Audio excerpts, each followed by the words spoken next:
The Vanity Cat. Hello, this is Jana, and welcome to Story Nori. This is a story about a princess cat who is vain.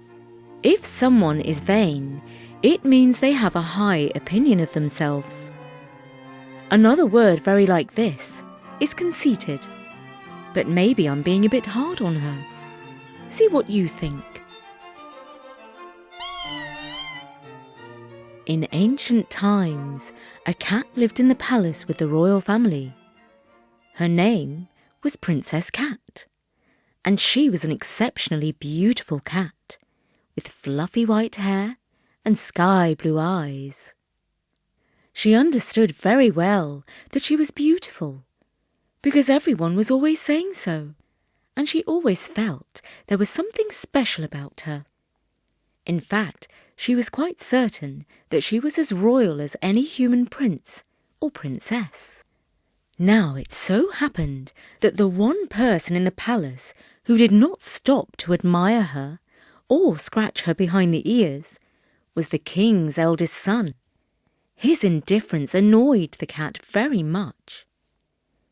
Princess Cat could do nothing to get his attention, still less to win his admiration. When he came downstairs to breakfast, she tried escorting him with her tail held high. But when he went into the breakfast room, he let the door swing into her face. Meow! She did not like that. When he was sitting in the garden under a tree, she climbed up onto a high branch and meowed in distress, pretending that she was stuck and did not know how to return to the ground. Surely the noble prince would rush gallantly to her aid. But no, at first he ignored her. And then he moved to another spot in the garden, where her meows could not disturb him. Once she slipped into his bedroom and settled down on his silken pillow. How comfortable she was there! But when he came to bed and saw her, he merely clapped his hands and ordered the servant to remove the pillow and the cat, and to bring him a fresh pillow without any cat hairs on it. So all of her attempts to be noticed, admired, and loved by the prince ended in dismal failure. But worse still, when a human princess visited the palace, his eyes followed her everywhere she went. Princess Cat certainly noticed how he was enchanted by the human princess, and she was so sad and annoyed that she went to hide down in the dark cellar where the mice lived. It was the only place she could go where she could not hear the music and the laughter of the ball that was taking place in the grand hall. The happy sounds made her feel even more sad because she wasn't included in the human merrymaking. Down in the cellar, she cried to herself. So, he hardly notices me. Meow, correction. He does not notice me one little bit. But when she's around, his eyes are stuck to her like glue. What has she got that I haven't? Her eyes are grey like a rainy day, where mine are sky blue. Her hair is straggly brown like mud, where mine is all white and fluffy. She walks like she's wearing clogs, where I stroll elegantly. Meow! And have you heard her speak? She laughs like a hyena, and she's not nearly as smart or intelligent as I am. The only thing she's got that I haven't is that she's a human. It's so unfair. If only I was a human, he would love me, not her. I know he would. He wouldn't be able to stop himself falling right in love with me. If only I was a human princess. This isn't fair to us cats. Now it so happened that a number of old things were kept down in the cellar. These included a statue of the goddess of love, Aphrodite no less. This Aphrodite heard the cat meowing pitifully to herself, and she spoke through the darkness. "You are right. If only you were a human princess, he would fall in love with you at first glance." "Meow, well, at least someone agrees with me," meowed back the cat, whose name was Princess Cat. "But he's a fat lot of good, because I shall never be a human princess. He'll never look at me." "Not so," replied Aphrodite.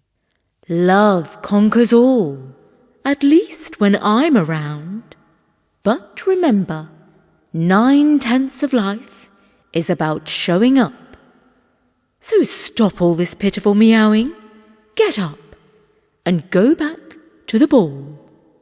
Princess Cat felt inspired by the words of the goddess, and so she rose to her 4 feet. But hang on, not to her 4 feet, but to her 2 feet. And there was a swish of silk and a gust of rose-scented perfume. This was strange. She had never felt like this before. She climbed the stairs back to the ground floor of the palace, and when she stepped back into the hallway, right in front of her was a gilded mirror. She looked into the mirror and saw herself. She had become a beautiful princess with sky-blue eyes and flowing white hair falling down in curls. But the white hair did not make her look old. It was striking and unusual for one with such a youthful and beautiful face. She strolled into the ballroom just as the young people were pairing off for the next dance. Princess Cat, now human, was very gratified to see that the prince was staring right at her. Forgetting the other princess, he strolled right over to her and asked her for the next dance. And of course, being a former cat, she had perfect balance and danced most gracefully. The couple danced away the night together, and in the morning, the young prince went to see his father, the king, to declare that he was in love and absolutely must marry the mystery princess. The king, who would do anything for his eldest son, readily agreed and set the wedding day for a month's time. During the month away, the former cat went to live in the cellar so that nobody would see her or suspect that she was nothing other than a real human princess. She spent the time happily talking to Aphrodite about love and romance, and wasn't ever hungry, because there were plenty of mice down in the cellar. On the appointed day of her wedding, Aphrodite dressed her in a wonderful dress, and did her hair like a fairy tale princess. Because after all, that was exactly what she was. And she arranged for a golden chariot, pulled by a pair of white horses, to carry her up the hill to the temple of Aphrodite, where the wedding was due to take place. How the crowds gathered and cheered! Kings and queens, dukes and duchesses, generals and wise counsellors had come from all the nearby kingdoms as honoured guests. At the gates of the temple, she stepped down from the chariot, and all the onlookers were delighted by her beauty, all except for one, and that was the other princess, whom the prince had lost interest in so suddenly at the ball.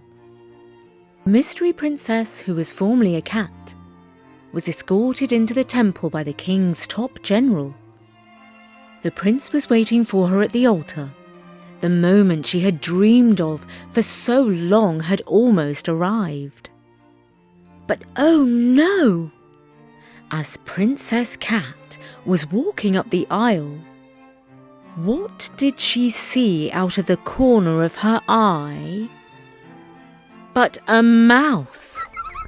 A cheeky little mouse who had sneaked into the temple on her wedding day. How dare he! Immediately, she pounced on the little fellow and gobbled him up. The guests had never seen anything like it. They were shocked and amazed.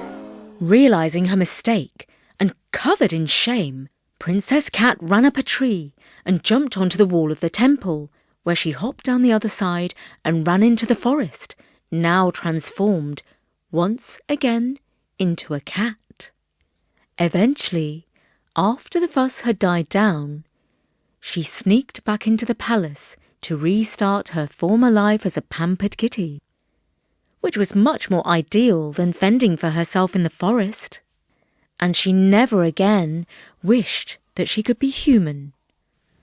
And this fable goes to show that a person or an animal can change his or her appearance, but it's much harder to change their true nature. A form of this story has been told many times in many places, including by the Greek writer Aesop. This version was written for Story Nori by Bertie and read by me, Jana. Until next time, take care. Bye for now.